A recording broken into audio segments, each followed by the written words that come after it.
chu bai vek ule tun chung ka content tura chuan mizo tele industry ti ania heta hianin mizo te hianin engting nge industry hi kantana apoi mo dan ti kha I karan thu pui ber to chunia social media sang kan content hi ai ang de put maya industry lampang hoi zong phei hi chu atam lo khop maya content hian ron ti vele zau thin chu ama ma ro chu mizo te ne na kan in kum kai dan to rakha kha han sei chian fak kha om thin lova atuna po ka sei chiang fak kim kher thei la bang ma ro chu apoi mo chin apoi mo dan te hi chu engam to chu kan sei chuak phatura te ngai ila ke ma ir om chuak ngai dan atang ania kan content than zong hi lim hlop na lampang deuh hlir ani wang hian mizo zo fa te na kan ei zon na ne na in kai noi kan ol sam pha la tur le na mulo kan ti ang chi te ka tiang ang chi kha asol na lampang kha akok lo ni thinina heng hi ramdanga kan mizo zo fa te om te po hianin anon content a hian an daily life fang chi te khatiang ang te kha ani thina wang hian industry lampang a kan in promote thei dan tur kha atel thin lawa tun tuma chuanin industry mang hianin zo fa te hian kan economics din hun kan choi kang thei ani ti hi karan thu pui don ani industry hi mizo te na ta na apoi mo em na nia ka hriat pakhat chu thalai na mulo kan ti ang chi hi industry small industry ni emo mi a large scale mega ang chi te isu sei lo small industry remote po hi enge matok nei tai la chuanin khanin thalai tam tak an lut theianga industry a hianin na thok hi so matang som nga in kar zel hi anita ni kan mamo dan hi chu kan ngai tu ve thinem ka shelawa ama ro chu helai chho tak hi chu apoi mo katia uluk dawin milong ngai thlak sakula trying ka shia industry kan handina thalai tan thalai na zong tan in hlo na du tan na alo in siam chuak ta na tho na mun tur nget ang chi te po kha regular han tho ve thei na tur ang chi te kha alo piang chuak ta ni chu mai chu ani lawa industry kan thil siam chua na atang khan beng kan va dor ta kan beng va dor ber kan beng man ber te khani sum kha avat chevel ta ni benga khanin kan va da heta tuna sum dong mizoram sumdong kan nei te hi atam ber chu rampo na a capital thon chuak vung chi ania an sum do na sum tamzo kha rampo benga alu tani tun ka soya hian chuan mizo te industry a hian chuanin sum tamzo kha mizoram chung benga khanin alu dona chu bultan tur le mi mal personal loan kan tiang chi te po nakina tual chung bank kan vat thu tam khan chuanin kan loan lak tur te khang ti ang benga kan thil ti na vela kha a ol sam pha do ni hi tuna po ka mu dan chuanin ramdang bank account na state pon account na sum a chwa na sat du ka wang hian ram chung a cheng ke ni kan state atang hian loan har sa ni hi ka mu dan ania kan paisa deposit ve te po state po na zel alo chuak ta hi kan ngai to chian nga in ka ria ti chuanin industry hi ate emo alian emo hi zo fatera kan mamo achu ni ta ni achan chu siam chuana kan nga lo chuan thil ho te a state po na tang thil kan chalu ta boina te na wa kan tang khang thup zel mai ni ta si lian pui mega ang chi te kan mit thla thina heng tur hi ni chuang lawa te tanga tran phot tur ani hei ami pui tu la hian soi tham alo om lo sim sima ami mishing Mizoram mishing emo zofa te chen na chin a mishing population ngai tu phei chuanin industry hi Mizoram ah hian zoram chung zofa te chen na chin a hian omlo tluk ania om te chu om ve zo ma ro chu soi tham ani lo ani hengau hian kan ma mo a phush phalo ani chu industry hi mi pakhatina industry alo din anga khavadin ve kherl kha atul chung lawa amaro chu Mizoram state han solving taila Mizoram state chunga rengot po industry pali panga te hi chu a in ang po omse ai suboi chung hau lawa khatiang zel khanin entianan thinglam pang atanga siam chhuat thei zong zong mawa atanga siam chhuat thei zong zong ang chi te tayar chia hemi waste atanga kan bol lo atanga recycle industry ang chi siam chhuat thei zong zong entinan chair te plastic tui bom ang chi te barrel syntax kan tiang chi zong zong kha kan nom atanga hausak na min pek le thei recycle atang khanin raw material siam chhuat le thei anita khang tiang te kan thiat chi atang te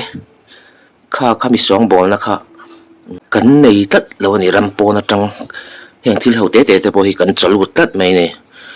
chuan atau em bok ta heng hi chu kan nei ve thei dan tur te hi ngai tu anga ya tin thian za ho a group anga intel khoma handin te mani mi malanga han fight chuat thei ang chi te sarkar na tan puina dong te phei chuanin loan te po an langa khang khan alian jok te poron ti theiang tin mi ho sa deuh phei chuanin pali panga po industry kha anei theiang chu kanril ro hian ala om lo lutuka hlim hlop bona lampang hi kan container hian atam em ei box ya han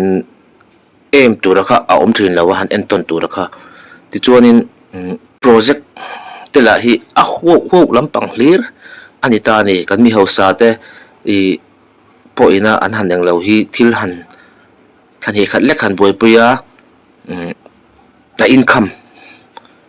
han mole mai thei turang chi hlir kha khang kha kan ngai tu nei hena thil a oma chu bang chuanin industry lampang hi kan nei fum fe ta lawa hei hi chu ngai poi mo apoi angai khop mai thalai te hian kan em bera hi industry ni ro se tin in lo na du ana sang thok thei lo tan kha apoi mo tin ana sang thok thei tan pon a sales lampanga te khatiang lampang ado kan chin chung lampang le pon chuak chia khan thalai le ka thiam zok vengwa zok te tho thei tur atam lu tukani mani na industry kan lo king ve lo ani point mi nuaya khatiang ang khanin na atam em don ani hei hi kan ngai tu chiang tok lo thina industry hi kan din hun siam that na ol sam ber ania tin industry hi a hrim mi zo te ril ru hin enga tinge hlataka kan ril ru atang hin hlataka kan da thin tuna aizol khodaya yanin aizol khodaya kan mu tamber chu edic center ti te khatiang lampang hlir kha kan mu thina ni workshop ti vel te ni ta workshop te chu repairing ani mi ram thil siam chu to lo repair na mai kha nia khang kha chu kan ram thil siam chu ani lo ni thil hi kan thlir zau duk lo kan zong zau du lo mun chu ka ti china entinan hang mi kan pe me turang chi motor ke chia te po hi kan kong pui black top nan te hianin hami an han ti dipa an han grind ta khami kha adipa kha kong pui black top nan te hi na thal tuk ta tin kan plastic waste kan tiang chi kan plastic chia te po raw material chi sang hei barrel te bot kan tiang chi te hei in sak nan te pon ram dang atang an chalu rui ta to de devin bot pakhat hi cheng sang khate ma sang kha zanga man tur ang chi pun lo siam chuak ta ila ramdang atanga sang ni chuang man chok lu ai chuan sum kan sep jok shim shima tin kan va leina sum kha Mizoram a bok khan ti khana kwal lon ani chu bang chon Mizoram an sum che vela tam don ti na ni chu tin kan mau tang te kan chang ela tang te kan thinga tang te bot a sian chu vek thei boka to taka hralangai lo i kan re ta zir khanin ram dang kan hi blut don ani chu chu thil om zia sok ni in ka hria industry hianin ken tir tam tak anaya i kumnau pang zok te a teril ruwa industry nei du na thin lung kha kan tu tur ani le kha kan zira i college te kan han kal chawa mi nuaya ramdang na tho ringot ka kan ril ruwa omani ka tiang tur kha ni lawa kan entine kan ram chunga tang ma ka lak ve ang mi ram nei enge kan nei lo ti ve thei ka nei cheng chu ti za chuan bol ka tan thei angem ti te kha kan ril ruwa om tur ani industry ringot ti kan ril ruwa hianin om se ka du ke chuan social media sang sanga kan mu thina cheng nuai ngan nuai som nuai khat kanaya i enge eng sum don na nge eng sum don na inge bulka tanang ti zo na te hi atam em ni athan chuan in hun leila chu ti ka ti real estate la man lo kai online ani lo chun thei chung khop lo wa khang te po kha ti sual thei be thonia industry eng industry nge ka dinang zo te mamo enge ka ti chua veang ti akha aril ruwa omta se khang tiang ho kham i asum capital kha state pona alun cholo nan Mizoram chunga ka vervel tir theinan enge engai tu na ka manang industry nge ka dinang ti akha an ril ru om thin se ka duwa miram siam chu manga hlep ken te te manga thil thar ai zonna kan zong sup sup mai hi adik lo bultan na kan neya ti tur fel fai tak industry po em mu mal tak nei zel sela ka duwa thil zer chon ringot hi kan ril ruwa oma chu bang chuan a chhong kol nem to lu tuka Mizoram hen thil tawani ka ti ni etiang ringot hian chuanin kan poisa te alo hlu lawa i ahlu lo zo zel don ani tin sarkar tat pon mi pui te kan chen fak don ani sarkara ringot hianin i mi pui te kan leng to lawa chu bang chuanin thlai na zong ten sarkar na ringot an em to lawang kut koi thil mi ta mu ngei thei i athua va soi chiam lampang ni lo kha kan ngai tu na hian a nget to don ani hoi nga atanga chung lampang nei chin chuan industry enge motal i emang u tin kan hun ma nei te po hian phal takin i industry mun tur nei lo te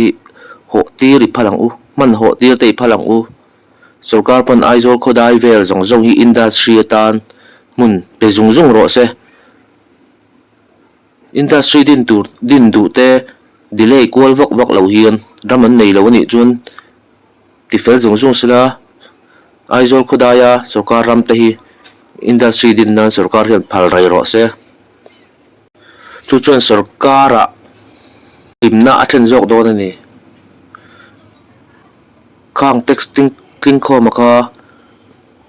sarkari na changle don chu bang chuanin hei hi kan ril ruwa omangai kan ram kan siam chu na tur chuan industry hi angai apte beratang lian dar thling kan chhar don ani septic tak pipe te tui pipe te thil ho te te thleng mai hianin ramdang atang kan chalut vek rengot mai a hei te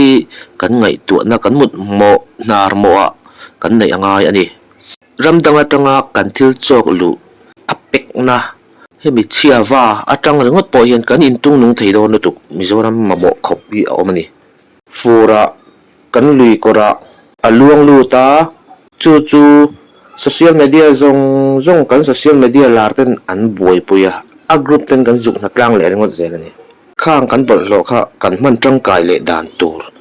a man tangkai tur industry kha siam chuak zokila kan thing le maute ramdang state danga tol chuak ro irui lo hian helaya song bol na tur tha chi sang sang siam chuak thei na tur kha plan kan nei angai kha sarkar ti tura da vek lo tur bimal pon kan ti phak to ka om vek ani chu kan ngai tu na hian lian sela ka duwa oil ka thleng mai hianin in to del dan kong hi om veka thenam pa in interior alo khoya kitchen cabinet te ceiling te alo siam ve rengota khata group din kha kan tum ve rengot zel mai ni khati rengot lo deuh khanin kan dil ru te mangila a tha in ka ria hei hian kan ram din mun a choi kang do ani kan politician te hi kan tlon wak po atul lawang min support zok ro se min support na kha apoimo kan ni tin in lo kan ha taka kan lo chu kan sum le pai te hi om je nei zokin i mang u ram chu ma ngai kan sum don na hi virvel thei sela enge mo lo omani pon kan boite chiam lawang chu bang chuanin ram kan thil siam chuate ram chi zo fa te na man ral le thei thil akha kan lo siam chuak ani chuan khata han boina om don lo kan lo siam chuak nema mizoram zoram chungina kan lo la zo siang lo ne pon state danga thon chu an tur atam khopang chu kan ril ruwa hian lian sela kan em ni sela ka du ani le chuan